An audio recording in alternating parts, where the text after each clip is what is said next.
Which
you must. Why?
Yes.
জি, আসসালামু আলাইকুম রাহমাতুল্লাহ।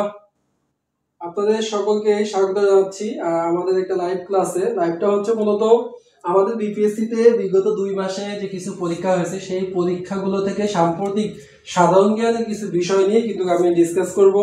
এবং যেহেতু আমাদের আগামীকালকে হাউজিং এর পরীক্ষা আছে, সেটা পরীক্ষা তো হয়ে যাবে ইনশাআল্লাহ।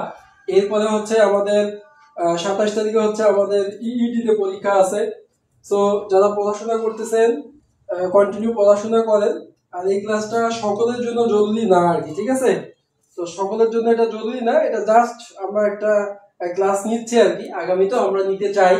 আর যদি আপনাদের আমরা সাপোর্ট পাই তাহলে আগামীতেও আমরা এরকম আরো কিছু ক্লাস নিব ইনশাআল্লাহ, ঠিক আছে?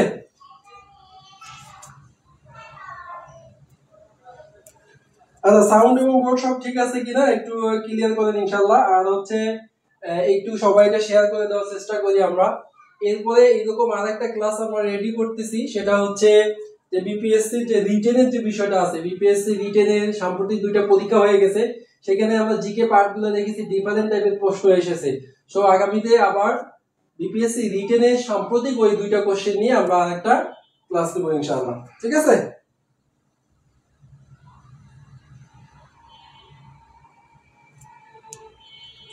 দেখেন আমাদের প্রথম যে কোশ্চেনটা আসছে, এটা দেখেন যে বিপিএসসি সহকারী পরিচালক অর্থাৎ 15 তারিখে আমাদের যে পরীক্ষাটা হয়েছে, এটা অলরেডি কিন্তু রেজাল্টও দিয়ে দিয়েছে। 19 তারিখে এটা রেজাল্টও কিন্তু দিয়ে দিয়েছে। প্রথম প্রশ্নটা আমাদের দিছে যে নীল নদের পানি নিয়ে দ্বন্দ্ব কোন 2 দেশের। যারা আমরা পানি দ্রুত আমরা কমেন্ট করার চেষ্টা করি যে নীল নদের পানি নিয়ে দ্বন্দ্ব কোন 2 দেশের মধ্যে নীল নদের পানি নিয়ে এখানে দ্বন্দ্ব চলতেছে। এদের সাথে আরো একটা দেশও কিন্তু জড়িত হয়েছে যে নীল নদের পানি নিয়ে দ্বন্দ্ব। সো আমরা এখানে প্রশ্ন আসছে নীল নদের পানি নিয়ে দ্বন্দ্ব কোন 2 দেশের মধ্যে। সো একটু দ্রুত আমরা কমেন্ট করে দেখি যে নীল নদের পানি নিয়ে দ্বন্দ্ব চলতেছে কোন 2 দেশের মধ্যে। নীল নদের পানি নিয়ে দ্বন্দ্ব চলতেছে কোন 2 দেশের মধ্যে। দ্রুত আমরা সঠিক উত্তর আশা করতেছি আপনাদের কাছ থেকে। দেখি কয়জনের এটা সঠিক উত্তর জানা আছে।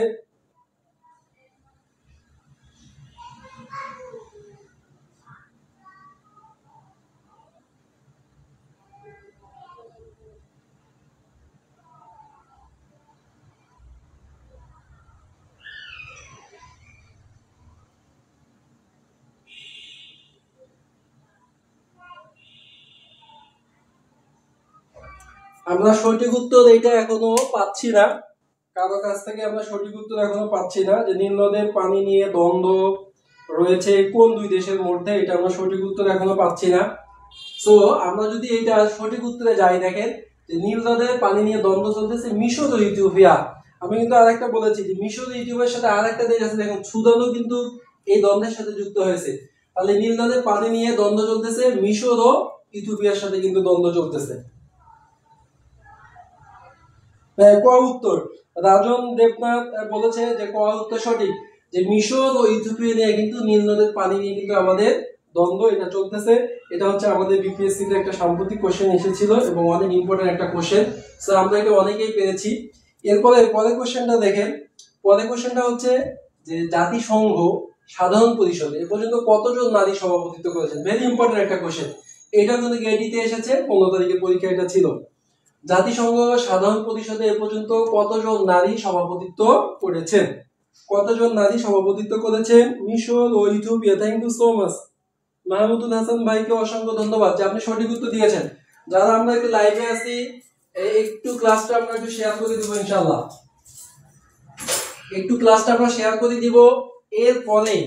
এরপরেও কিন্তু আমরা আপনাদের আরো যে ক্লাস নিব সেটা হচ্ছে বিপিএসসির আপডেট যে রিটেন গুলো আসতেছে, জিকে, বাংলাদেশ বিষয়াবলী, আন্তর্জাতিক বিষয়াবলী, সেগুলো নিয়েও কিন্তু আমরা এই সপ্তাহের মধ্যে হয়তো বা 27 তারিখের পরে হয়তো আমরা ক্লাস নিতে পারি বা আগেও নিতে পারি, আমরা আগে জানাই দেবো ইনশাআল্লাহ। পরের কোশ্চেনটা ভালো করে খেয়াল করুন, অনেক ইম্পর্টেন্ট। জাতিসংঘ সাধারণ পরিষদে এ পর্যন্ত কতজন নারী সভাপতিত্ব করছে। আমরা অবশ্যই জানি যে বিজয় লক্ষ্মী পণ্ডিত ছিল আমাদের একজন মায়ানমার থেকে বা ভারত থেকে। সো এখানে আমাদের সঠিক উত্তর কোনটা দ্রুত আমরা কমেন্ট করার চেষ্টা করি, যারা জানি দ্রুত কমেন্ট করেন যে নারী সভাপতিত্ব কতজন করেছেন জাতিসংঘের সাধারণ পরিষদে। কিন্তু সাধারণ পরিষদে কতজন নারী সভাপতিত্ব করেছেন এটা সঠিক উত্তর আমরা এখনো পাচ্ছি না। এটা সঠিক উত্তর হবে কিন্তু 5 জন। সঠিক উত্তর কতজন হবে? 5 জন হবে। আমরা এটা যদি এখন দেখি যে এ পর্যন্ত 5 জন সভাপতিত্ব করছে। 1 নম্বরে দেখেন বিজয়লক্ষ্মী পণ্ডিত ইনি কিন্তু ভারতের ছিল। লক্ষ্মী পণ্ডিত ইনি কিন্তু ভারতে ছিল 1953 সালে 8ম অধিবেশনে ইনি কিন্তু 5 জন রাইট সাধারণ পরিষদের সভাপতিত্ব করছে। এরপর দেখেন এনজি ব্রুকস লাইবেরিয়া ছিল। হায়ার রাশিদ আল খলিফা ইনি হলো বাহরাইনের ছিল। নাম্বার 4 মারিয়া ফার্নান্দা এবং এসপিনোস গার্সেস ইকুয়েডরের ছিল। আর একটা হচ্ছে আনালেনা বেয়ারবক ইনি হলো জার্মানি ছিল।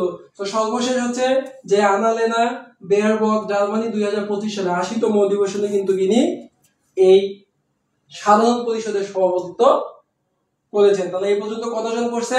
5 জন করছে। আমরা এখানে ব্যাখ্যা সুন্দর করে দিয়েছি। জাতিসংঘের সাধারণ পরিষদে 5 জন নারী সভাপতি হলো, এই হচ্ছে 5 জন। এখন যদি এই কোশ্চেনটা এইভাবে আসে যে সাধারণ পরিষদের প্রথম সভাপতিকে, প্রথম নারী সভাপতিত্ব কে করেন? বিজয়লক্ষ্মী পণ্ডিত। আবার চাকরি পরীক্ষার প্রশ্ন আসতে পারে যে বিজয়লক্ষ্মী পণ্ডিত কোন দেশে ছিলেন? উনি কিন্তু অবশ্যই ভারতের ছিলেন। আবার যদি চাকরি পরীক্ষার প্রশ্ন আসে যে এশিয়া মহাদেশের মধ্যে সাধারণ পরিষদের নারী সভাপতি করেন কে? সেই বিজয়লক্ষ্মী পণ্ডিত। ঠিক আছে ইনশাআল্লাহ? 5 জন। রাজন দেবনাথ বলেছে 5 জন। Thank you so much. সঠিক উত্তর। তাহলে আমরা এখন 2 নম্বর কোশ্চেনে চলে শেষ। এখন আমরা 3 নম্বরে আপনাদেরকে দেখাই। দেখেন 3 নম্বরে আমাদের যে কোশ্চেন, বাংলাদেশের ঘোষিত গ্যাস ক্ষেত্রের সংখ্যা কয়টি? এটা কিন্তু আপডেট। বাংলাদেশের ঘোষিত গ্যাস ক্ষেত্রের সংখ্যা কতটি? এখানে কিন্তু অপশন তাদের এগুলো দেওয়া ছিল, আমরা এগুলো অপশনে তাদেরগুলোই রেখেছি। আমরা এটা ডিটেইলস বা এটার ব্যাখ্যাতে আমরা যাব। আপনারা এখন কোশ্চেন করেন এখানে 37, 57, 59 এবং 29টি। আসলে এখানে কিন্তু সঠিক উত্তরটা কি নাই যদি আমরা বলি, কিন্তু এর ভিতরে যেহেতু আমাদের রয়েছে, এর ভিতর থেকে আমাদের সঠিক উত্তরটা বেছে নিতে হবে। দ্রুত কমেন্ট করেন বাংলাদেশের ঘোষিত গ্যাস ক্ষেত্রের সংখ্যা কতটি বা কত? বাংলাদেশের ঘোষিত গ্যাস ক্ষেত্রের সংখ্যা কত বা কতটি? আমরা জানি যে গ্যাস ক্ষেত্রের যে সংখ্যা এটা কিন্তু আপডেট হয়েছে। একটা জামালপুরের আমাদের একটা আপডেট আছে যে জামালপুর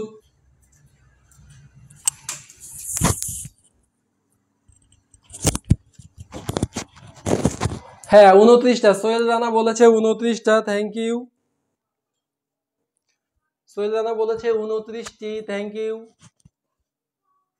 এই প্রশ্ন অনুযায়ী এখানে 29টাই হবে যে বাংলাদেশের ঘোষিত গ্যাস ক্ষেত্রের সংখ্যা হইলে কতটি। এখানে কিন্তু উত্তর 29টাই হবে। বাট আমরা এখন দেখি যে বাংলাদেশের ঘোষিত গ্যাস ক্ষেত্রের সংখ্যা এখানে হচ্ছে 29টি। বাট আপনি এখন ব্যাখ্যাতে চলে আসেন। এ যাবৎ আবিষ্কৃত মোট গ্যাসের সংখ্যা কিন্তু 30টা, যেটা আপনার খবরে দেখাচ্ছে, সব জায়গায় চলে আসছে। ভোলা রিলিশা কূপটি দেশের 29তম গ্যাস ক্ষেত্র ছিল। বাট এটা যে কোশ্চেন করেছে সেই কোশ্চেনে 30-এর কোনো অপশন নাই। সেক্ষেত্রে তারা কিন্তু 29টাকেই কাউন্ট করে রেখেছে। সর্বশেষ হচ্ছে জামালপুরের মাদারগঞ্জ 30তম গ্যাস ক্ষেত্র। তাহলে আমাদের এই কোশ্চেনটা অনেক ইম্পর্টেন্ট। সর্বশেষ গ্যাস ক্ষেত্রের নাম কি? জামালপুরের মাদারগঞ্জ। এটা হচ্ছে আমাদের 30তম গ্যাস ক্ষেত্র।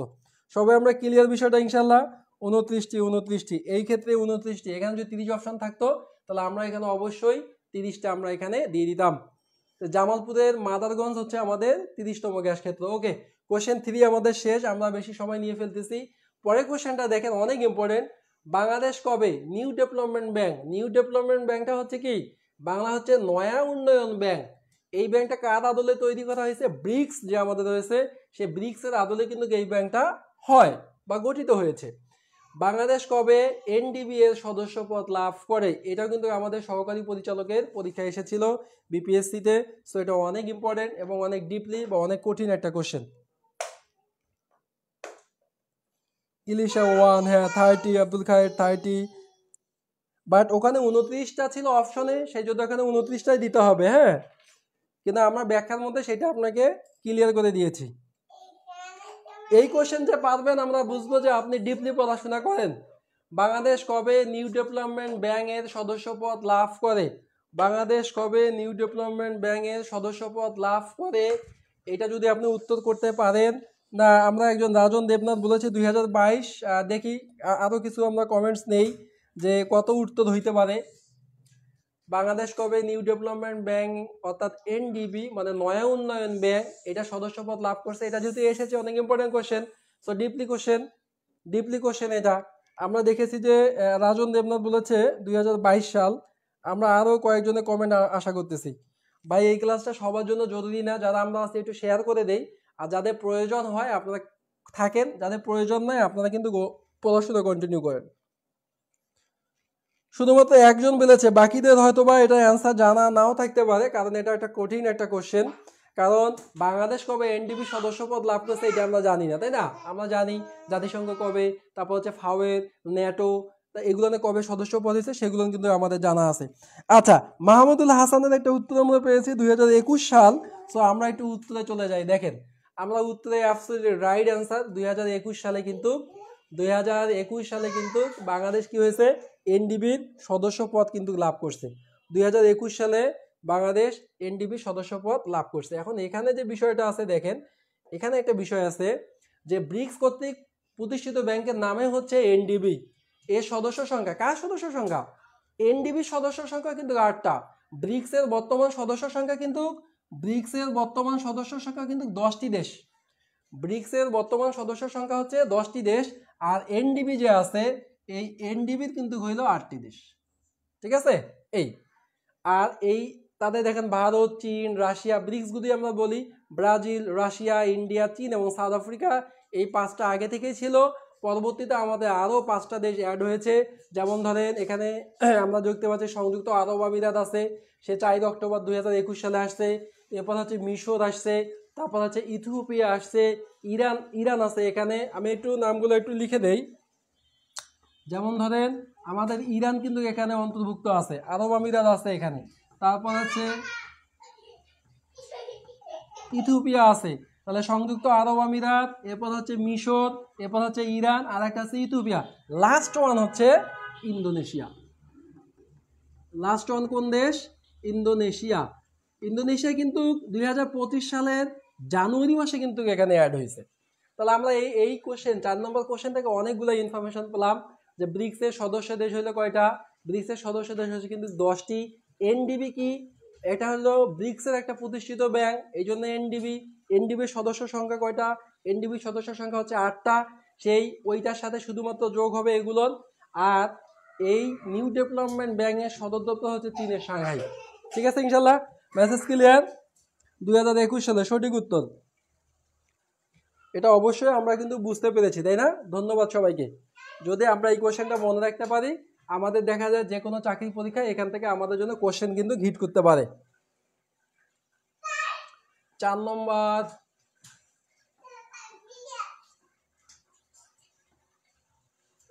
নম্বর, আমাদের শেষ। আমরা এখন 5 নম্বরে চলে যাব।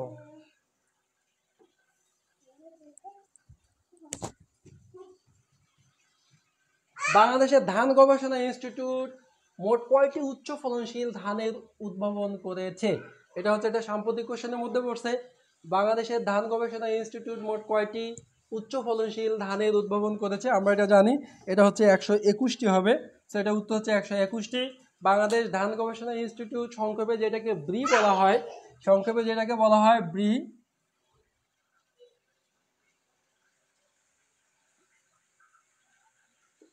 এগুলো দেখাইলে অনেক সময়ের দরকার মূলত আছি।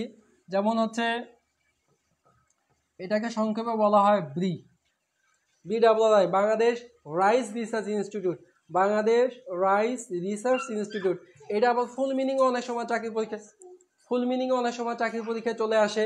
সো তাহলে হচ্ছে যে 2025 পর্যন্ত এ পর্যন্ত 121টা, এই হচ্ছে 121টা কিন্তু এখানে উদ্বোধন করা করছে তারা, এই উচ্চ ফলনশীল ধান।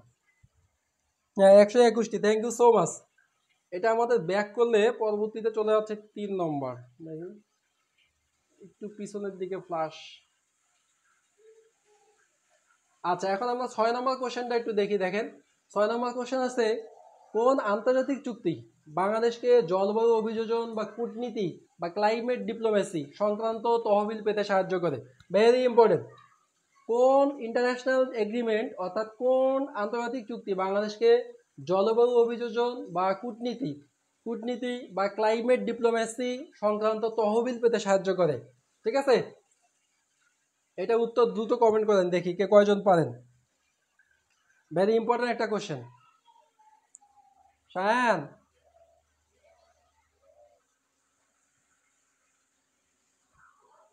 অর্থাৎ ক্লাইমেট ডিপ্লোমেসি সংক্রান্ত তহবিল পেতে আমাদের যে চুক্তি, এটা কোন চুক্তিটা আমাদেরকে এইটা পেতে সাহায্য করে, ক্লাইমেট ডিপ্লোমেসি এই তহবিল থেকে সাহায্য করে।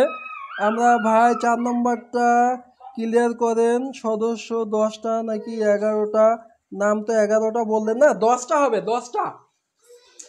ব্রিক্সের সদস্য দেশ হলো 10টা: ব্রাজিল, রাশিয়া, ইন্ডিয়া, চীন, সাউথ আফ্রিকা।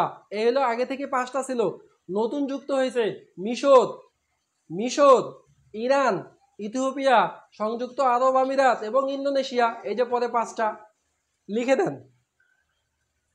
প্যারিস চুক্তি, থ্যাংক ইউ সো মাচ। আমরা সঠিক উত্তর পেয়েছি যে এই প্যারিস চুক্তি অর্থাৎ প্যারিস এগ্রিমেন্ট এর আওতাভুক্ত লস অ্যান্ড ড্যামেজ ফান্ড অর্থাৎ লস অ্যান্ড ড্যামেজ ফান্ড বাংলাদেশকে জলবায়ু অভিযোজন ও কূটনীতি সংক্রান্ত তহবিল পেতে সাহায্য করে। এই চুক্তিগুলো উন্নয়নশীল দেশগুলোকে জলবায়ু পরিবর্তনের নেতিবাচক প্রভাব মোকাবেলায় এবং অভিযোজন কার্যক্রম বাস্তবায়নে আন্তর্জাতিকভাবে আর্থিক ও প্রযুক্তিগত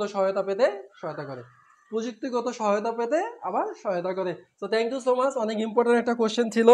এরপরে আমরা পরের কোশ্চেনে যাই। কোন সম্মেলনের মাধ্যমে ন্যাম কি নন এলিজেন্ট মুভমেন্ট এর সূচনা হয়?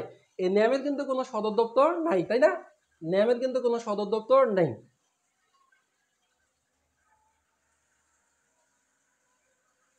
ন্যামের কিন্তু কোনো সদর দপ্তর নেই। কোন সম্মেলনের মাধ্যমে নন এলিজেন্ট মুভমেন্টের সূচনা হয়?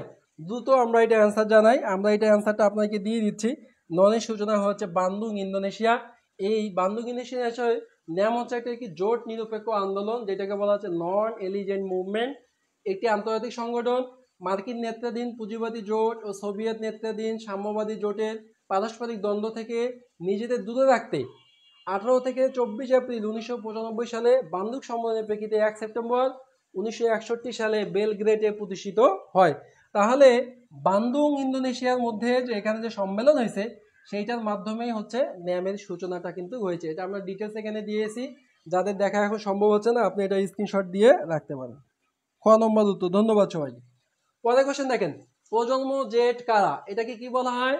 Gen Z. যেটা আমরা জানতেছি যে প্রজন্ম জেট বা জেন জেট কারা, অর্থাৎ এদের যে সাল, কত সাল থেকে কত সাল গ্রহণকারী গুলাকেই এই জিন জেট বা জেন জেট বা প্রজন্ম জেট নামে পরিচিত। বর্তমান সাম্প্রতিক সময়ের জন্য খুবই গুরুত্বপূর্ণ একটা কোশ্চেন, দ্রুত এটা অ্যান্সার করেন।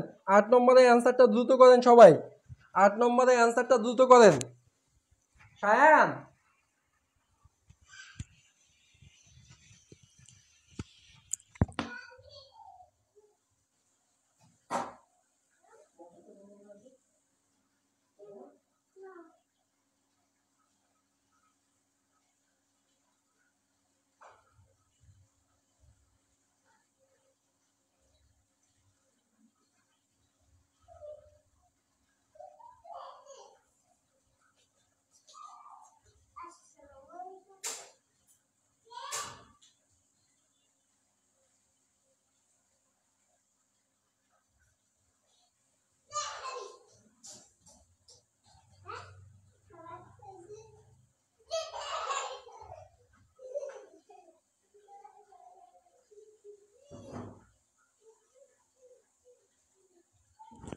তাহলে এই উত্তরটা কিন্তু সবারই জানা উচিত যে প্রজন্ম জেট বা জেন জেট বা জেনারেশন জেট কাদেরকে বলা হয়। এটা আমরা সঠিক উত্তরটা একটু দেখে নেই, অনেকেই সঠিক উত্তর দিয়েছেন। ক, এটা হচ্ছে সঠিক উত্তর হচ্ছে ক। 1997 থেকে 2012 সালে জন্মগ্রহণ যারা করেছেন তাদেরকেই প্রজন্ম Z, generation Z, Gen Z বলা হয়। ইনশাল্লাহ পরের কোশ্চেনে আমরা চলে যাই। Okay, very important. আয়তনের দিক থেকে পৃথিবীতে বাংলাদেশের অবস্থান কত? আমরা ধরেন যে 195টা স্বাধীন রাষ্ট্র আছে, জাতিসংঘভুক্ত আছে 193টা। তাহলে আমাদেরকে বলছে আয়তনের দিক থেকে পৃথিবীতে বাংলাদেশের অবস্থান কত?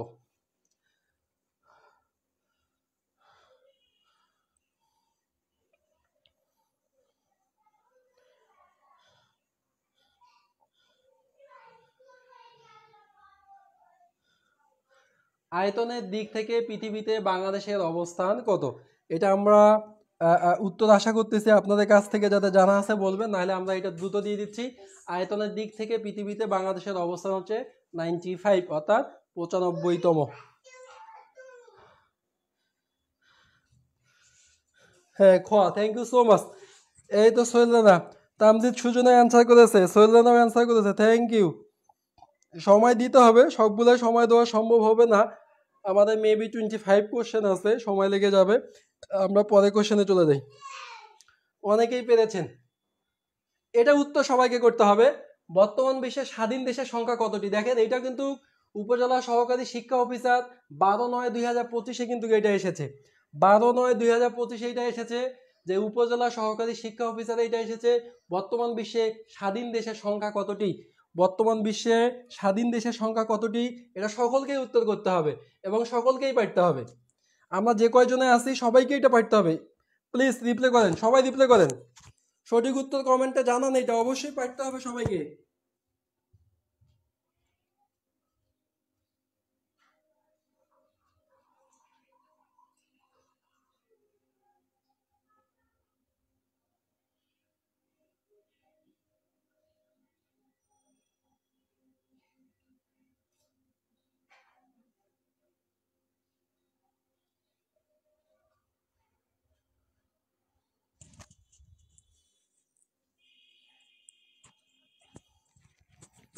এটা উত্তর আমরা দেখতে পাচ্ছি, অনেকে বলতেছে ঘ,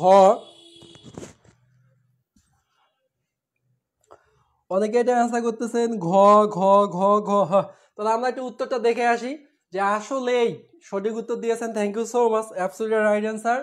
স্বাধীন রাষ্ট্রের বা দেশের সংখ্যা হচ্ছে 195টি। পরের ইয়াতে আমরা আসি, বিশ্বের সবচেয়ে বড় বইমেলা কোন শহরে অনুষ্ঠিত হয়? বিশ্বের সবচেয়ে বড় বইমেলা কোন শহরে অনুষ্ঠিত হয়? বিশ্বের 195, থ্যাংক ইউ সো মাচ। বিশ্বের সবচেয়ে বড় বইমেলা কোন শহরে অনুষ্ঠিত হয়? বিশ্বের সবচেয়ে বড় বইমেলা কোন শহরে অনুষ্ঠিত হয়? জানান, দ্রুত জানান। লন্ডন, ক হচ্ছে লন্ডন, খ হচ্ছে ফ্রাঙ্কফুর্ট, গ হচ্ছে ঢাকা, ঘ হচ্ছে কলকাতা। তো বিশ্বের সবচেয়ে বড়, এটাও কিন্তু উপজেলা শিক্ষা অফিসার, উপজেলা সহকারী শিক্ষা অফিসার 12/9 যে পরীক্ষা হয়েছে সেখান থেকে আমাদের এই কোশ্চেনটা কালেক্ট করা, এবং এটাও বিপিএসসিতে এসেছে, অনেক ইম্পর্টেন্ট একটা কোশ্চেন, জিকের মধ্যে এটা ইম্পর্টেন্ট একটা কোশ্চেন। আচ্ছা, আমরা দেখতে পাচ্ছি যে অনেকে আমাদের উত্তর দিচ্ছেন যে খ খ খ খ, অর্থাৎ ফ্রাঙ্কফুর্ট। বিশ্বের সবচেয়ে বড় মেলা কোন শহরে অনুষ্ঠিত হয়? ফ্রাঙ্কফুর্ট। তাহলে এটা যদি ফ্রাঙ্কফুর্টে হয়, এটা একটা শহর, ঠিক আছে, তাহলে এটা কোন দেশ? দেশটার নাম বলেন প্লিজ। তামজিদ সুজন, দেশের নাম বলতে হবে। এনামুল হক সৌরভ ভাই, দেশের নাম বলতে হবে। মামুন, দেশের নাম বলতে হবে। এখন যদি দেয় বিশ্বের সবচেয়ে বড় বইমেলা কোন দেশে অনুষ্ঠিত হয়, এখানে দিয়েছে কি বিশ্বের সবচেয়ে বড় বইমেলা কোন শহর? শহর হলো ফ্রাঙ্কফুর্ট, আপনারা বললেন। আমরা দেশের নামটা জানতে চাই, কোন দেশ? প্লিজ এভরিওয়ান রিপ্লাই, দেশের নামটা বলেন, কোন দেশ এটা? ফ্রাঙ্কফুর্ট, এটা কোন দেশ, কোন দেশের শহর?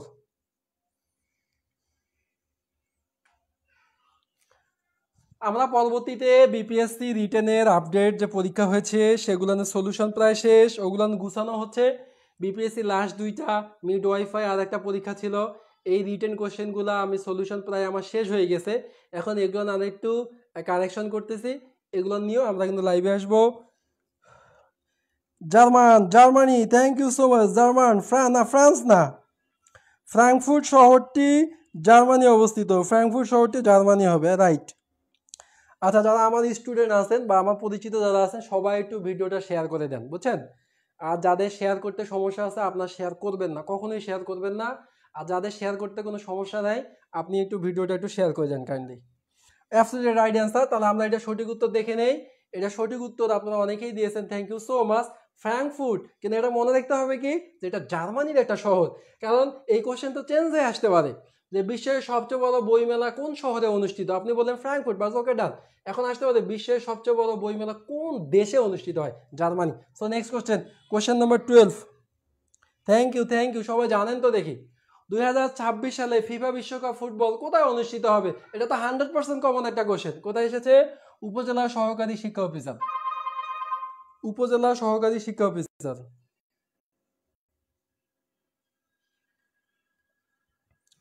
বিশ্বের 2026 সালে ফিফা বিশ্বকাপ ফুটবল কোথায় অনুষ্ঠিত হয়? আমরা জানি যে 2022 সালে এটা কাতারে হয়েছিল, আর্জেন্টিনা চ্যাম্পিয়ন হয়েছিল, ফ্রান্স রানার্স আপ হয়েছিল, ঠিক আছে। সো এখন আসবে 2026 সালে ফিফা বিশ্বকাপ কোথায়, অর্থাৎ আগামী বছরে আমাদের জুনে কিন্তু এটা হবে। এটা হচ্ছে ভারত, গোয়া বলেছে উত্তর, যুক্তরাষ্ট্র, কানাডা, মেক্সিকো। একদম 100% সঠিক উত্তর। আমরা উত্তরে চলে যাই, কথা বলতেছি বাকিটা দেখেন। এটা আপনাকে কিন্তু এইভাবে মনে রাখতে হবে, যুক্তরাষ্ট্র, কানাডা এবং মেক্সিকো। অপশন কিন্তু যদি চেঞ্জ করে দেয় কোনো কারণে, মেক্সিকো আগে, যুক্তরাষ্ট্র, কানাডা, আবার কোথাও যদি সিকোয়েন্সটা ঠিক থাকে, তাহলে এই সিকোয়েন্সটাই কিন্তু ক্যান্সার হবে। কথা বুঝেছেন? এখানে কিন্তু কোনো সমস্যা নাই। মেক্সিকো আগে থাকলে সমস্যা হইতো না, 3টা দেশে এখানে আছে। সো যুক্তরাষ্ট্র, কানাডা এবং মেক্সিকো। কোশ্চেন নম্বর 12 শেষ। সঠিক উত্তর, সঠিক উত্তর, ধন্যবাদ। কোন তফসিলভুক্ত ব্যাংকটির লাইসেন্স স্থগিত করা হয়েছে? এটাও কিন্তু বাংলাদেশ শিশু একাডেমিতে এসেছে। কোন তফসিলভুক্ত ব্যাংকটির লাইসেন্স স্থগিত করা হয়েছে? অনেক ইম্পর্টেন্ট। আমরা যদি এখন বলি যে ব্যাংক খাতের ক্ষেত্রে, ব্যাংকিং এর ক্ষেত্রে এই প্রশ্নটা, বা ব্যাংকিং থেকেও কিন্তু আমাদের হঠাৎ করে প্রশ্ন দেয়, তফসিলভুক্ত ব্যাংক কয়টি, ঠিক আছে, ব্যাংক, বিশ্ব ব্যাংক কত সালে প্রতিষ্ঠিত হয়েছে, এই টাইপের প্রশ্নগুলো কিন্তু আসে। তাহলে আমরা এখন দেখতেছি যে তফসিলভুক্ত ব্যাংকটির লাইসেন্স স্থগিত করা হয়েছে। এটা হচ্ছে আমাদের শিশু একাডেমিতে 12/9, এই যে 12/9 রানিং মাসে এসেছে। সো এটা আমাদেরকে জানতে হবে, আমরা এটা উত্তর জানতে চাই। অলরেডি তামজিদ সুজন উত্তর দিয়েছে নগদ, থ্যাংক ইউ সো মাচ। এটার উত্তর হচ্ছে নগদ ডিজিটাল ব্যাংক। এটার উত্তর কি? নগদ ডিজিটাল ব্যাংক। সুজন, তারপর হচ্ছে সোহেল ভাই, এনামূলক, সৌরভ ভাইয়া, যারা আপনারা আছেন 13 গ, থ্যাংক ইউ সো মাচ। যারা আছেন একটু ভিডিওটা একটু শেয়ার করে দেন। ওকে, আমরা উত্তর দেখতে পাচ্ছি যে সঠিক উত্তর হচ্ছে আমাদের Nagad digital bank, thank you so much. Question number 14 আমরা চলে যাই। সরকারি গেজেটে জুলাই গণ অভ্যুত্থানের মোট শহীদ কতজন? এটা নিয়ে তো অনেক কিছু কথা আছে, আমরা ওইদিকে যাব না। শুধুমাত্র বলবো যে সরকারি গেজেটে, সরকারি যে গেজেট প্রকাশ করেছে সেখানে জুলাই গণ অভ্যুত্থানে মোট শহীদের সংখ্যা কতজন উল্লেখ করা হয়েছে, এটা আপনার জানা থাকতে হবে। এটা কিন্তু অনেক আপডেট একটা কোশ্চেন। আমরা 14 উত্তর আশা করতেছি আপনাদের সবার কাছ থেকে। 14 উত্তরটা আমরা আশা করতেছি। আর আমরা কি এই যে ক্লাসগুলো আমরা এখন শুরু করতেছি, এগুলো কি আমরা ইম্পর্টেন্ট কোশ্চেনগুলো নিয়ে কি এই ক্লাসগুলো কি ধারাবাহিকতা বজায় রাখবো? অ্যাটলিস্ট সপ্তাহে একটা হোক, সপ্তাহে করা সম্ভব হবে না, মাসে 2টা করা যায় কিনা, এরকম কোনো পরামর্শ থাকলে অবশ্যই জানাবেন ইনশাল্লাহ। 14 খ, অনেকে বলেছেন খ উত্তর 834। তারপর আমরা দেখি খ বলেছেন অনেকেই, 14 খ বলেছেন। বাকিদের একটু আমরা কমেন্ট আশা করতেছি, বাকিদের যে 14 খ আমরা দেখতে পাচ্ছি যে 834 জন শহীদ ঘোষণা করা হয়েছে। তো বাকিদের উত্তর আমরা একটু আশা করতেছি।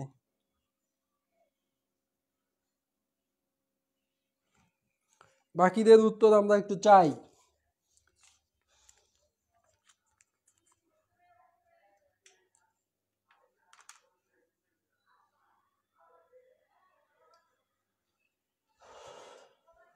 হ্যাঁ, বি দেখতে পাচ্ছি, ইমতিয়াজ আহমেদ ভাইও আসছে, সবাই বলতেছে বি, কিন্তু আমরা তো উত্তর দেখতে পাচ্ছি 836 জন।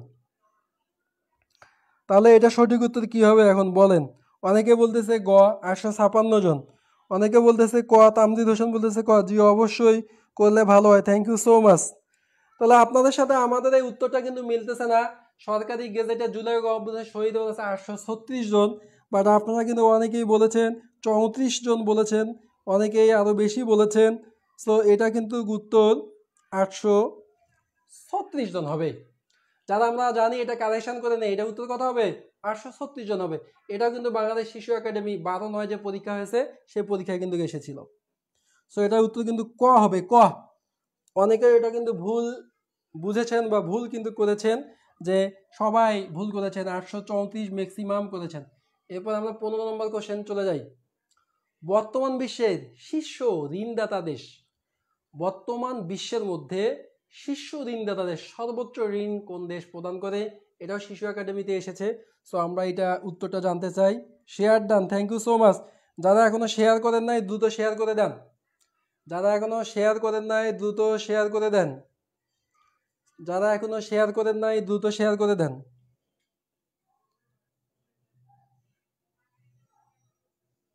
তাহলে শীর্ষ ঋণদাতা দেশের নামটা আমরা জানতে চাই। এটা হচ্ছে গ, একজন উত্তর দিয়েছে কি জার্মানি। ওকে, আমরা আপনার উত্তর নিলাম আপাতত জার্মানি। কতে আছে জাপান, খতে আছে নরওয়ে, গতে হচ্ছে জার্মানি এবং ঘতে হচ্ছে কানাডা।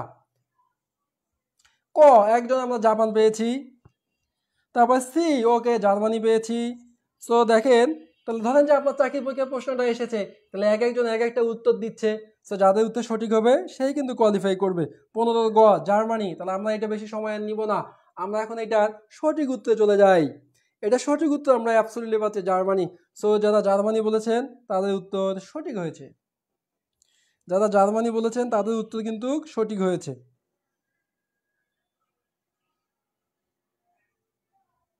15 গ thank you so much Imtiaz, আপনার কিন্তু ভুল হয়েছে ভাই, জাপান না, এটা কিন্তু জার্মানি হবে। তাহলে আমরা এখন পরবর্তী যে কোশ্চেন সেটা হচ্ছে আমাদের 16 নম্বর। জুলাই গণ অভ্যুত্থানের শহীদ আবু সাইদকে নিয়ে অঙ্কিত শিল্পকর্মের নাম কি? সবারই জানা উচিত, সবাই জানে আমার মনে হয়। দ্রুত কমেন্ট করে ফেলেন দেখি। 16 দ্রুত ঝটপট কমেন্ট করেন, 16 দ্রুত ঝটপট কমেন্ট করেন। জুলাই গণ অভ্যুত্থানের শহীদ আবু সাইদকে নিয়ে অঙ্কিত শিল্পকর্মের নাম কি? জাস্ট এইটা, এখানে বেশি কথা বলবো না, আমার সময় প্রায় শেষ হয়ে যাচ্ছে। জুলাই গণ অভ্যুত্থানের শহীদ আবু সাইদকে নিয়ে অঙ্কিত শিল্পকর্মের নাম কি? শিল্পকর্মের নাম কি? জুলাই গণ অভ্যুত্থানের শহীদ আবু সাইদকে নিয়ে অঙ্কিত শিল্পকর্মের নাম কি? এটা আমরা উত্তর দেখতে পাচ্ছি 16 ক ক ক থ্যাংক ইউ, উন্নতম মসজিদ। তাহলে আমরা সঠিক উত্তরে চলে যাই, এটা সঠিক উত্তর হচ্ছে আমাদের উন্নতম মসজিদ। সঠিক উত্তর কি? উন্নতম মসজিদ। Thank you so much. আমাদেরকে অবাক লাগে, অনেকে জিকের কখনো কোনো ক্লাস নেয় নাই, জিকে বিষয়ে সেরকম ধারণা নাই, কিন্তু সে সাধারণ জ্ঞানে বই বের করে বসে আছে। এগুলো কিন্তু অবাক করা বিষয়, এগুলো কখনোই আপনার টলারেট করবেন না। কারণ হচ্ছে আমরা দেখতেছি যে জিকের বই বের করে বসে আছে, বিপিএসসির বই বের করে বসে আছে, অথচ সে জিকে সম্পর্কে, তার সিলেবাস সম্পর্কে ধারণা নাই। সে কি করছে? অবশ্যই কপি পেস্ট করছে। কিন্তু আমরা এগুলো ফ্র্যাঙ্কলি না, ওপেন বলতে পারি এগুলো, যেগুলো আমাদের কাছে প্রমাণ বা ডকুমেন্ট আছে। সো এটা কিন্তু ঠিক না, আপনার যে বিষয়ে এক্সপিরিয়েন্স নাই আপনি সেই বিষয়ে কখনোই মুভ করবেন না, এটা ঠিক না। ওকে, তাহলে এটা সঠিক উত্তর হচ্ছে আমাদের উন্নতম মসজিদ। এটা হচ্ছে অঙ্কিত শিল্পকর্মের নাম হচ্ছে আমাদের উন্নতম মসজিদ।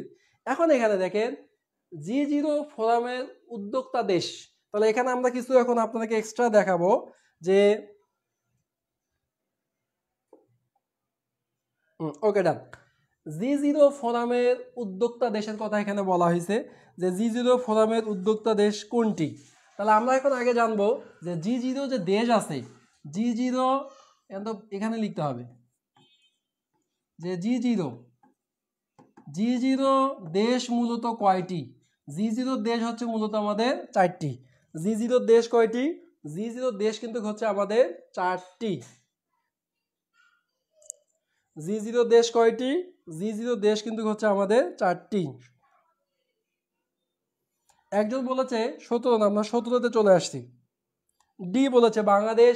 G0 ফোরামের উদ্যোক্তা দেশ বাংলাদেশ। ওকে, আমরা তাহলে এটা একটু স্কিপ করার চেষ্টা করি, কোথায় নিয়ে যায়, পিছনে একটা নিয়ে আসছে, কোনো সমস্যায় না। আমরা হচ্ছে এই 16, এরপর হচ্ছে আমাদের 17 উত্তরটা আমরা দেখি। অনেকে ডি বলেছেন। G0 ফোরামের উদ্যোক্তা দেশ হচ্ছে কিন্তু ভুটান, কারণ G0 ফোরামের মধ্যে বাংলাদেশ কিন্তু নাই। কারণ কি? G0 ভুক্ত দেশ হচ্ছে আমাদের 4টা, মনে থাকবে। G0 ভুক্ত অর্থাৎ G0 ফোরামের উদ্যোক্তা দেশ হচ্ছে ভুটান। ওকে ডান, মানে ভুটান শুরু করছে, কিন্তু G0 দেশ হচ্ছে 4টা। 4টার মধ্যে কি কি নামগুলো এখানে দিই। 4টা দেশের মধ্যে একটা দেশের নাম হচ্ছে আমাদের ভুটান, এখানে আমরা পেয়েছি। আর একটা দেশের নাম হচ্ছে আমাদের পানামা, এটাও আমরা এখানে পেয়েছি। আর একটা দেশের নাম হচ্ছে আমাদের সুরিনাম, সুরিনাম না সুরিরাম, সুরিনাম। আর একটা দেশের নাম হচ্ছে মাদাগাস্কার। এই 4টা দেশ হচ্ছে আমাদের G0 এর অন্তর্ভুক্ত, বা G0 দেশভুক্ত হচ্ছে আমাদের এই 4টা। তাহলে এটা সঠিক উত্তর হবে G0 উদ্যোক্তা দেশ হচ্ছে ভুটান, আর 4টা দেশের নাম কি? ভুটান, পানামা, সুরিনাম এবং মাদাগাস্কার। ঠিক আছে ইনশাল্লাহ? এখন ক্লিয়ার কিনা বলেন, এখন বিষয়টা ক্লিয়ার কিনা? তাহলে আমরা এখান থেকে বলতে পারবো যে G0 দেশ হচ্ছে আমাদের 4টা, G0 ভুক্ত দেশ হচ্ছে আমাদের 4টা, এবং G0 ফোরামের উদ্যোক্তা দেশ হচ্ছে আমাদের ভুটান। সো বাংলাদেশ এটার সাথে সম্পৃক্ত না। ইমতিয়াজ আহমেদ ভাই কারেকশন করে নিয়েন। 10-এ চলে গেল, ডেঞ্জারাস।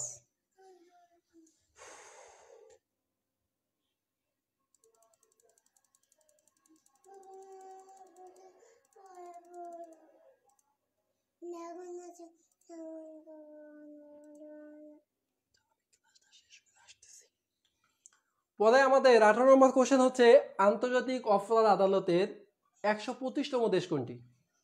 আন্তর্জাতিক অপরাধ আদালতের 125তম দেশ কোনটি? যারা জানেন সঠিক উত্তর আমাদেরকে দ্রুত জানাইতে পারেন। বাংলাদেশ শিশু একাডেমি, এটাও 12/9 যে পরীক্ষা হয়েছে সেখানে কিন্তু এসেছিল আন্তর্জাতিক অপরাধ আদালতের 125তম দেশ কোনটি? আন্তর্জাতিক অপরাধ আদালতের 125তম দেশ কোনটি?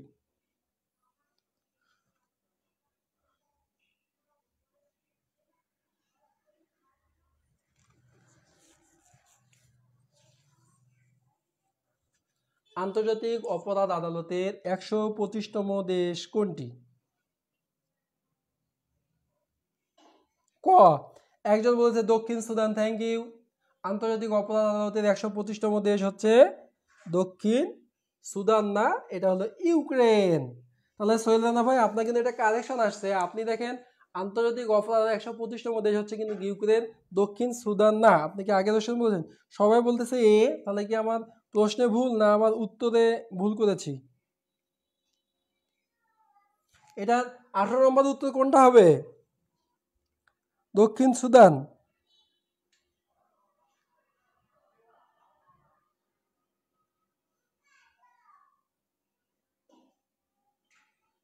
দক্ষিণ সুদানে কিন্তু হচ্ছে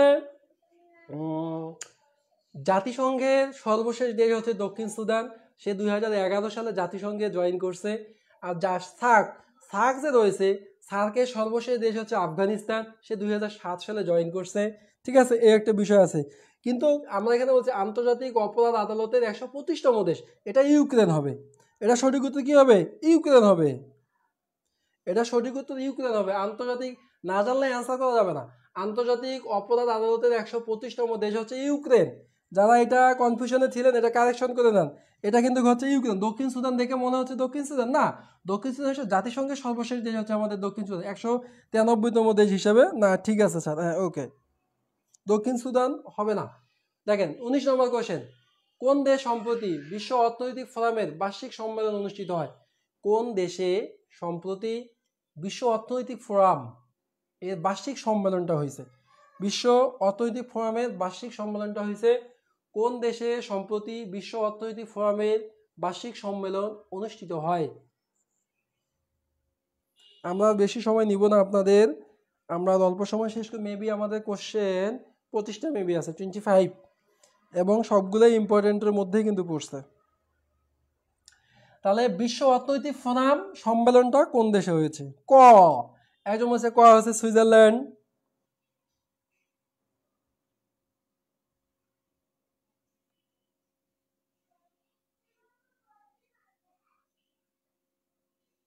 তামজিদ সুজন বলেছে সুইজারল্যান্ড, বাকিদের খবর নাই।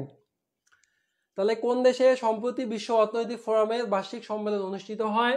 আমরা এটা সঠিক উত্তর যদি দেখতে চাই, সঠিক উত্তরের মধ্যে আমরা দেখতে পাচ্ছি সুইজারল্যান্ড। ঠিক আছে, সুইজারল্যান্ড, ইতালি, সুইডেন এবং জাপান। সঠিক উত্তর হচ্ছে আমাদের Switzerland. Thank you Sujan. Okay, তাহলে আমরা এখন 20 নম্বর কোশ্চেনে চলে যাই। দেখেন 20 নম্বর কোশ্চেনে আমরা এখন যেটা পাবো, দক্ষিণ এশিয়ার প্রথম দেশ হিসাবে স্টারলিং এর ইন্টারনেট চালু হয় কোন দেশে? Very important question.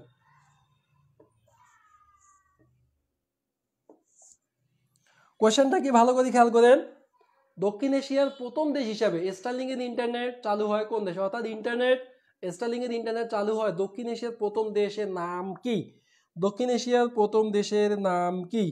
এখানে আমরা কিছু কথা বলবো এবং কিছু নোটও দিব আপনাদের। ক, মালদ্বীপ। আমরা একজনের উত্তর পেয়েছি মালদ্বীপ। Sohel Rana, Maldives. Thank you so much. Maldives জানতে হবে দক্ষিণ এশিয়ার প্রথম দেশ হিসাবে। দক্ষিণ এশিয়ার প্রথম দেশ হিসাবে। তাহলে আমরা আর একটা যদি কোশ্চেন দেই যে বিশ্বে প্রথম কোন দেশে স্টারলিং চালু হয়? বিশ্বের কোন দেশে প্রথম স্টারলিং চালু হয়? বিশ্বের কোন দেশে প্রথম স্টারলিং চালু হয়? ক, তাহলে দক্ষিণ এশিয়ার মধ্যে হচ্ছে আমাদের মালদ্বীপ। বাট এখন বলেন বিশ্বের প্রথম কোন দেশে স্টারলিং চালু হয় এবং কত সালে?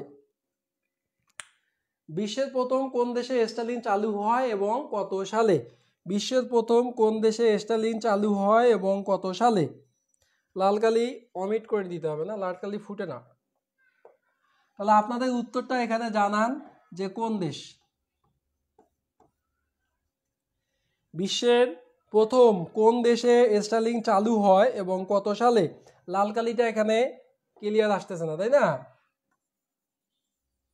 লাল কালিটা বোঝা যায় না, তাহলে আমাদের প্রেজেন্টেশনে লাল কালিটাকে আমরা আউট করে দিতে হবে। পরবর্তী প্রেজেন্টেশনে আমরা লাল কালিটা আউট করে দেব। আমরা বলেছি যে বিশ্বের প্রথম কোন দেশে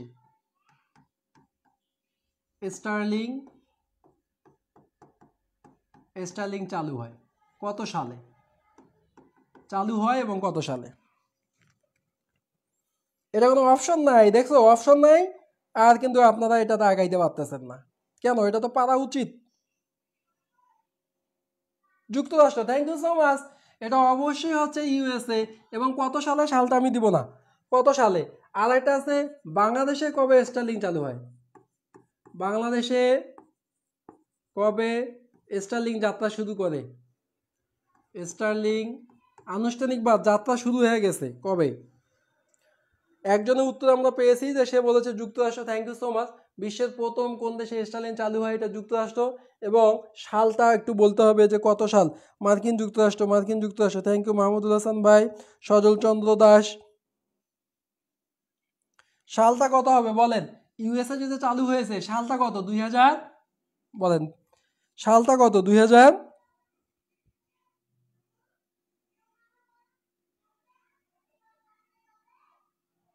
আর বাংলাদেশে কবে চালু হয়েছে স্টারলিংক বা আনুষ্ঠানিকভাবে উদ্বোধন বা যাত্রা শুরু করেছে কবে? আমরা কিন্তু অনেকের আর রিপ্লে পাচ্ছি না।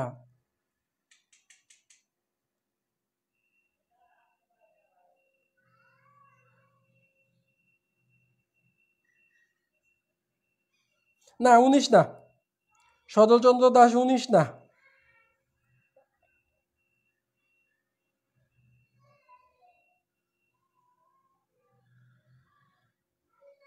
22 এপ্রিল 2000, হ্যাঁ এটা ঠিক আছে। সিরাজুল ইসলামের উত্তর ঠিক আছে। বাংলাদেশে আমাদের হচ্ছে 22 এপ্রিল, বাংলাদেশে হচ্ছে 2025 সালে চালু হয়েছে, ঠিক আছে। সাল দিলে 2025 আর এপ্রিল পর্যন্ত।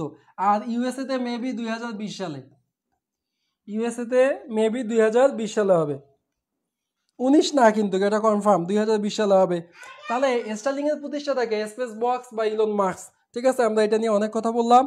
আমরা এখন পরবর্তী আর বেশি সময় নাই, আমাদের 5টা কোশ্চেন মেবি আছে। সো বাংলাদেশে কিন্তু 22 এপ্রিল 2025 সালে কিন্তু হয়েছে না। 19 কিভাবে হয়?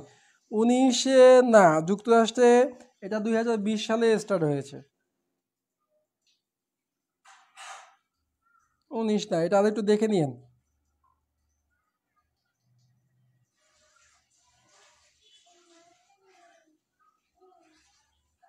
এই কোশ্চেনটা আরেকটু দেখে নিয়েন যে স্টারলিংক যে ইউএসএ স্টার্ট হয়েছে 19-এ, অবশ্যই না, এটা অবশ্যই 2020 সালে হবে, ঠিক আছে। আর বাংলাদেশে হচ্ছে 22 এপ্রিল 2025-এ চালু হয়েছে। ওকে ডান। আমরা এখন পরবর্তী কোশ্চেনে 20 নম্বরে আমরা ছিলাম। জাস্ট এই যে 20 নম্বরে গেলে এখন ডাইরেক্ট 1 নম্বরে চলে গেল।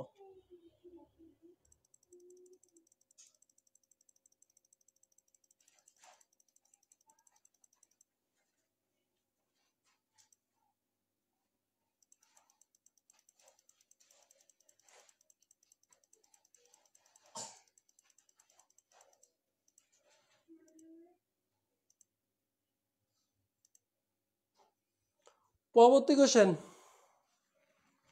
2020 সালে সবার জন্য উন্মুক্ত করে চালু করা হয়। হ্যাঁ, মাহমুদুল মেহেদী হাসান বলেছে 2020 সাল, 2020 সালেই আমাদের ওখানে স্টার্ট হয়েছে ইউএসএতেই।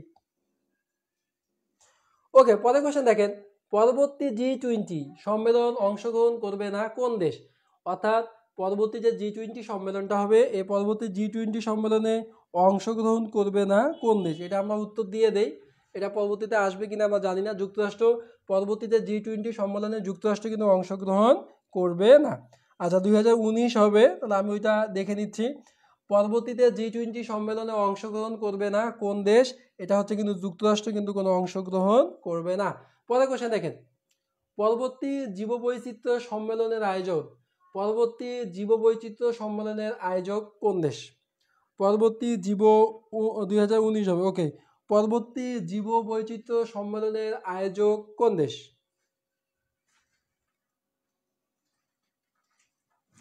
পরের কোশ্চেন, পরবর্তী জীববৈচিত্র্য সম্মেলনের আয়োজক কোন দেশ? 22 নম্বরে আমরা চলে এসেছি, আমরা এখনই শেষ করে দিব।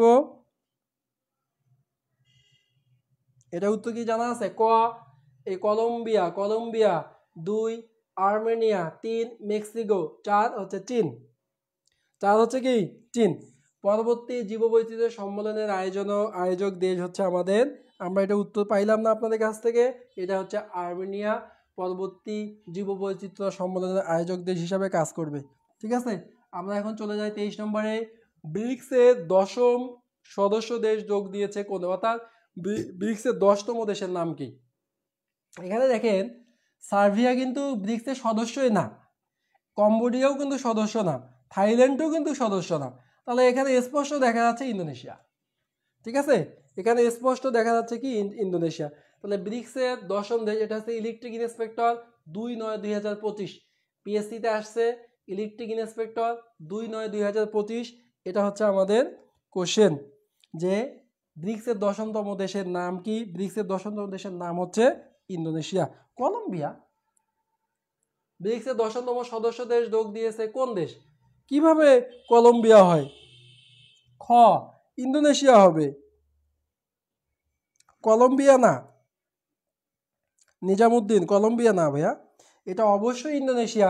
তাহলে একটু লিখতে হয়, না লিখলে তো বুঝতেছেন না কেন। ব্রিক্সের দেশে হইল 10টি, ন ব্রিক্সের দেশ হইল আমাদের 10টা। তার মধ্যে ব্রিক্স যে আছে, যেমন এই যে ব্রিক্স, BRICS, বিতে হচ্ছে ব্রাজিল, আরতে হচ্ছে রাশিয়া, আইতে হচ্ছে ইন্ডিয়া, সিতে হচ্ছে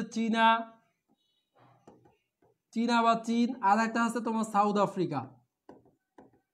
ঠিক আছে, এই হচ্ছে 5টা দেশ আমার আগে থেকেই ছিল ব্রিক্সের। হ্যাঁ, আর্মেনিয়া, ওটা শেষ হয়ে গেছে, থ্যাংক ইউ। নতুন যে 5টা দেশ আসছে, নতুন 5টা দেশের মধ্যে আমরা যদি বলি, প্রথমে হচ্ছে ইজিপ্ট, EGYPT, ইজিপ্ট মানে কি মিশর ছিল।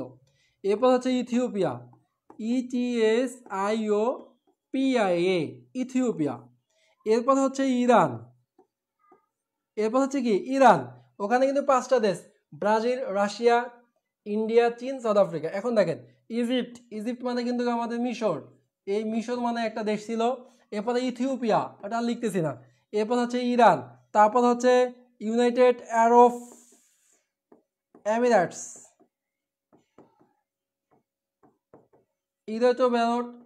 অর্থাৎ সংযুক্ত আরব আমিরাত। আর একটা দেশ হচ্ছে আমাদের ইন্দোনেশিয়া। ঠিক আছে, এই হচ্ছে আমাদের ব্রিক্সের। আগেরটার কথা বলছিলাম, ও হ্যাঁ ঠিক আছে, আগেরটা হচ্ছে আর্মেনিয়াম ছিল।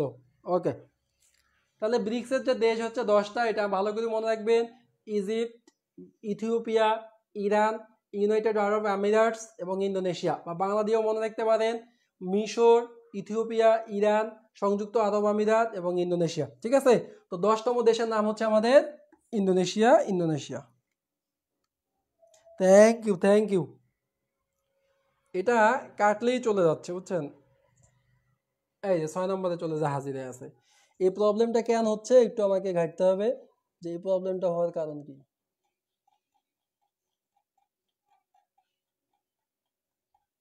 আমরা কয় নম্বরে ছিলাম, এবং সেখানে যাইতে হবে।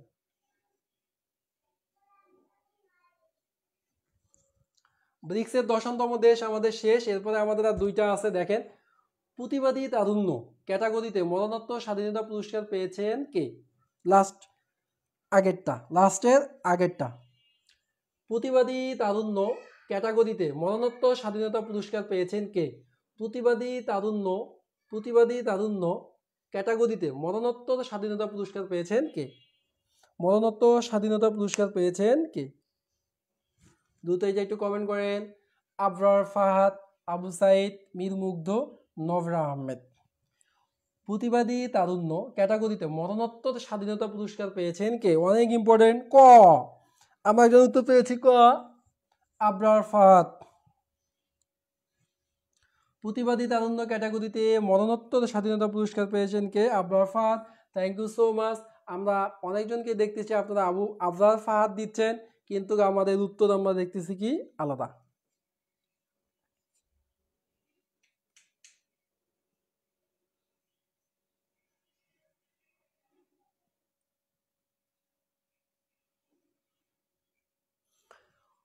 প্রতিবাদী তারুণ্য ক্যাটাগরিতে মরণোত্তর স্বাধীনতা পুরস্কার পেয়েছে কে? আবু সাইদ।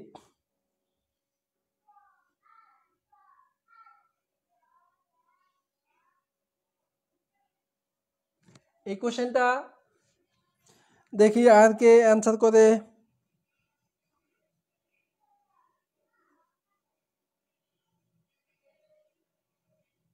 এটা এখানে একটু কারেকশন আছে। ইস্তিয়াক ফারহান, ইসমতারা রুমা, সবাই কি জানে আর উত্তর কি আসে দেখি। বাকি যে কজন আছেন দ্রুত কমেন্ট করেন, আমরা আর একটা আছে শেষ করে দিব।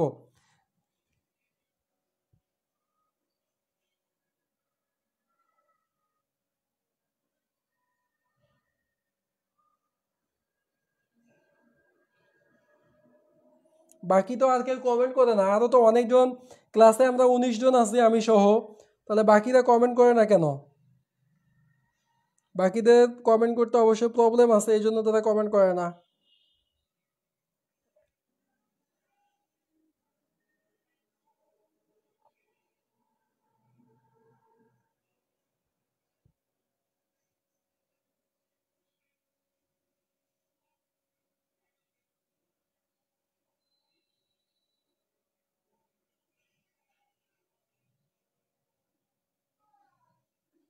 তাহলে এই কোশ্চেনে দেখেন আপনাদের কনফিউশন লাগছে কিন্তু, যে প্রতিবাদী তারুণ্য ক্যাটাগরিতে মরণোত্তর স্বাধীনতা পুরস্কার পেয়েছে কে?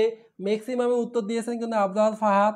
ম্যাক্সিমামে আপনারা কিন্তু আবরার ফাহাদ উত্তর দিয়েছেন, বাট এটা সঠিক উত্তর হবে কিন্তু, এটা সঠিক উত্তর হবে আমাদের কিন্তু আবু সাইদ। সঠিক উত্তর কি হবে? আবু সাইদ হবে। আমরা আর একটা আছে শেষ করে দিই, এটা কারেকশন থাকলে আপনারা কারেকশন করে নিন। আমাদের লাস্ট ওয়ান কোশ্চেন, জুলাই গণ অভ্যুত্থানে প্রথম স্মৃতিস্তম্ভ অদম্য 24 নির্মাণ করা হয়েছে কোথায়? জুলাই গণ অভ্যুত্থানের প্রথম স্মৃতিস্তম্ভ অদম্য 24 নির্মাণ করা হয়েছে কোথায়? ভেরি ভেরি ইম্পর্টেন্ট একটা কোশ্চেন, এইটা সকলের কাছ থেকে উত্তর আশা করতেছি। ঢাকা বিশ্ববিদ্যালয়ে, জাহাঙ্গীরনগর, রংপুর, নাকি জুলাই স্মৃতি জাদুঘরে? প্রশ্ন হচ্ছে অদম্য 24 এই স্মৃতিস্তম্ভটা কোথায় নির্মাণ করা হয়েছে? এটা অ্যান্সারটা সবার কাছে আশা করতেছি। দ্রুত আমরা সবাই এটা উত্তরটা দিয়ে দেই। 25-এর কত এটা বলে কমেন্ট করেন। 25-এর কত?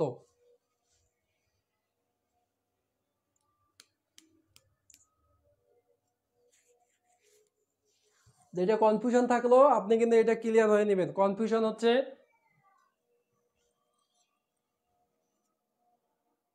খ, খ জাহাঙ্গীরনগর বিশ্ববিদ্যালয়, জাহাঙ্গীরনগর বিশ্ববিদ্যালয়। দ্রুত আমরা শেষ করে দেই। এই উত্তরটা আপনাদের সাথে আর আমার সাথে উত্তরে কিন্তু অবশ্যই মিলে গেছে। এটা হচ্ছে জুলাই গণ অভ্যুত্থানের প্রথম স্মৃতিস্তম্ভ অদম্য 24, এটা অবশ্যই জাহাঙ্গীরনগর বিশ্ববিদ্যালয়। ঠিক আছে, ঢাকা বিশ্ববিদ্যালয়ে না, জাহাঙ্গীরনগর বিশ্ববিদ্যালয় হবে। এটা অবশ্যই জাহাঙ্গীরনগর বিশ্ববিদ্যালয় হবে, এটা অবশ্যই জাহাঙ্গীরনগর বিশ্ববিদ্যালয় হবে। ঠিক আছে, এটা 100% একটা ইম্পর্টেন্ট কোশ্চেন। ধন্যবাদ সবাইকে যারা এতক্ষণ আমাদের সাথে ছিলেন। আসলে আমরা এরকম সময় বের করে আমরা আস্তে আস্তে আরও আপডেট কিছু দিব আপনাদের। যেমন আপনার একটা নিউজ দিয়ে রাখি, আমাদের পলিটেকনিকে যারা ফার্স্ট সেমিস্টার, তাদের পুরো ফার্স্ট সেমিস্টারের পুরো প্যাকেজটা আমি কিন্তু অনলাইনে করাই দিব ফ্রি, কোনো ফিটি লাগবে না। যেহেতু ফার্স্ট সেমিস্টারে তাদের অনেক খরচ গেছে, আমরা এই সেমিস্টারে অন্ততপক্ষে তাদের কাছ থেকে কোনো টাকা পয়সা আমরা নিব না। তাহলে আপনার মতামত অবশ্যই জানাবেন কমেন্ট সেকশনে। আর সাম্প্রতিক বুস্টার ক্লাসটি কেমন লেগেছে এটা অবশ্যই আপনাকে জানাইতে হবে। আর সাম্প্রতিক বুস্টার ক্লাসটি চলমান রাখবো কিনা। আর সর্বোপরি যারা আমাদের সাথে কন্টিনিউ ছিলেন, আমরা দেখেছি মাত্র 5-6 জন আমাদের সাথে কানেক্ট ছিলেন, বা 8-10 জন কন্টিনিউ কমেন্ট করেছেন, ক্লাসটা করেছেন, এবং আপনার যে একটা শিখার প্রবণতা আছে সেইটা। সো 2টা প্রশ্ন হয়তো আপনাদের কাছে খটকা লেগেছে, যে মরণোত্তর একটা আমরা দেখেছি প্রতিবাদী তারুণ্য, এটা কিন্তু আবু সাইদেই হবে। ঠিক আছে, সো 2-একটা কোশ্চেন আপনারা কিন্তু পারেন নাই, সো ওগুলো একটু আপনারা কারেকশন করে নেবেন ইনশাল্লাহ। দ্রুত আপনাদের মতামত জানান, আমরা ক্লাস এখনই শেষ করে দিব।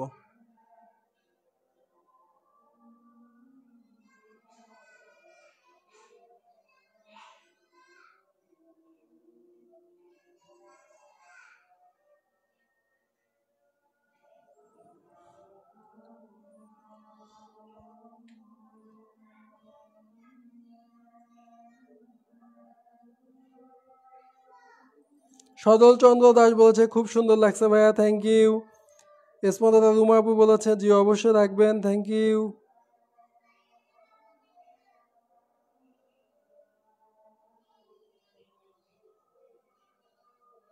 দেখ আমরা দুইজনের কমেন্ট পেয়েছি, ঠিক আছে। সবাই তো আসলে কমেন্ট করতে চায় না, শেয়ারও করতে চায় না, কমেন্ট করতে চায় না, শুধু উপভোগ করতে চায়, নিরিবিলিভাবে উপভোগ করতে চায়, এটাই স্বাভাবিক।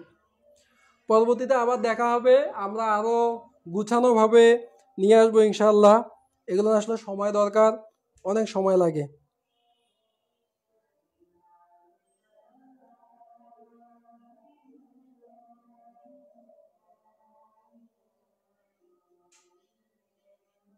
ঠিক আছে, ধন্যবাদ সবাইকে। সবাই ভালো থাকেন এবং সুস্থ থাকেন। আসসালামু আলাইকুম।